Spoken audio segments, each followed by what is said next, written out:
Assalamualaikum warahmatullahi wabarakatuh. Nama saya Puan Masyitah binti Saidin dari Sekolah Kebangsaan Felda Sungai Kelah.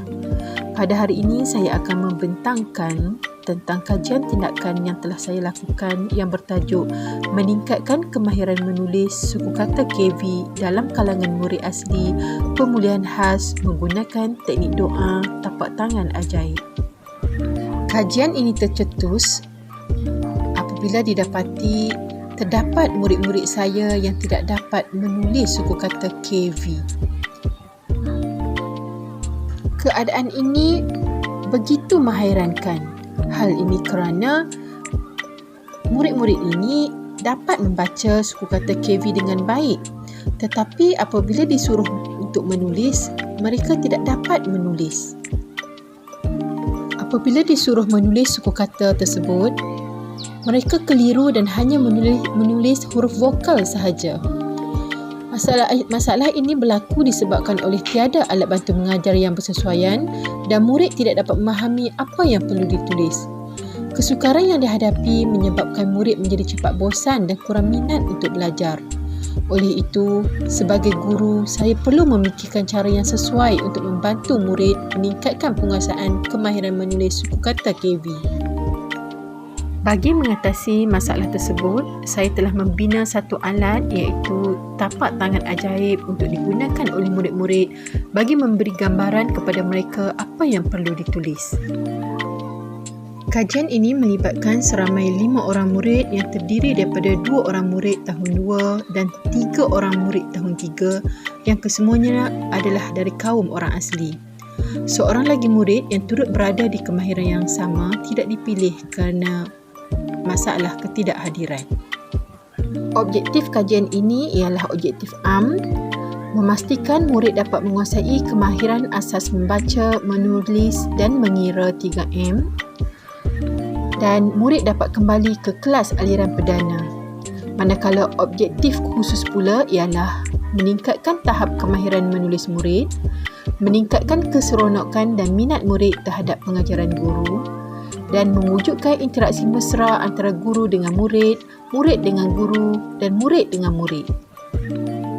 Bagi pelaksanaan kajian, pengkaji telah memperuntukkan selama 60 minit untuk aktiviti yang dilakukan. Aktiviti yang pertama dilakukan selama 5 minit, iaitu pengkaji menerangkan tentang alat tapak tangan ajaib. Tapak tangan ajaib diedarkan kepada semua murid tanpa perlu berkongsi bagi mematuhi prosedur operasi standard SOP yang ditetapkan. Seterusnya, aktiviti yang kedua diperuntukkan selama 15 minit di mana murid melihat guru menggabungkan bunyi huruf konsonan dan vokal menggunakan tapak tangan ajaib. Contoh, kawan dengan A jadi ma. Kemudian, murid meletakkan kad huruf konsonan dan kad huruf vokal pada tapak tangan ajaib masing-masing. Murid akan membunyikan suku kata yang terhasil dengan menggerakkan tapak tangan ajaib seperti berdoa. Bagi aktiviti yang ketiga pula, peruntukan masa adalah selama 20 minit. Murid akan membunyikan suku kata yang disebut oleh guru dengan menggerakkan tangan mereka sendiri seperti berdoa. Lazimnya aktiviti ini dilakukan secara perlumbaan dengan mengambil kira kepatasan dan ketepatan jawapan.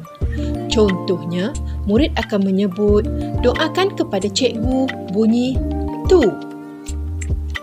Ganjaran akan diberikan kepada murid-murid yang mendapat markah yang banyak. Dan akhir sekali, aktiviti yang keempat dilakukan dalam masa 20 minit di mana murid menulis suku kata KV pada papan putih atau pada buku tulis atau pada lembaran kerja.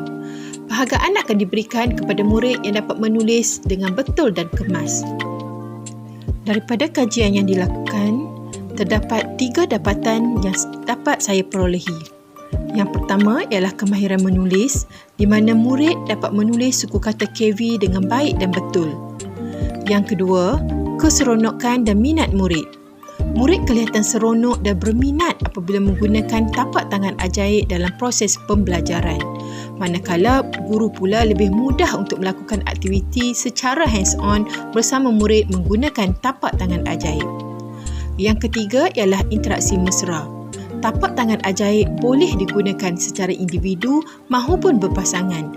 Dengan itu, interaksi mesra antara guru dan rakan sekelas akan wujud. Sekarang kita akan menganalisis pensekoran ujian pra dan ujian pos berdasarkan dapatan kajian yang pertama iaitu kemahiran menulis. Jika pada ujian pra, kelima-lima sampel kajian tidak berjaya menulis suku kata KV dengan baik. Akan tetapi pada ujian pos, kelima-lima sampel dapat menulis suku kata KV dengan baik selepas menggunakan tapak tangan ajaib. Sebagai kesimpulan, saya bersyukur kerana melalui pelaksanaan intervensi teknik doa tapak tangan ajaib dapat meningkatkan kemahiran menulis murid-murid asli pemulihan khas sekolah saya. Proses PDPC menjadi lebih aktif dan menarik. Saya lebih yakin untuk mendidik mereka dan merasakan pengajaran saya lebih bermakna.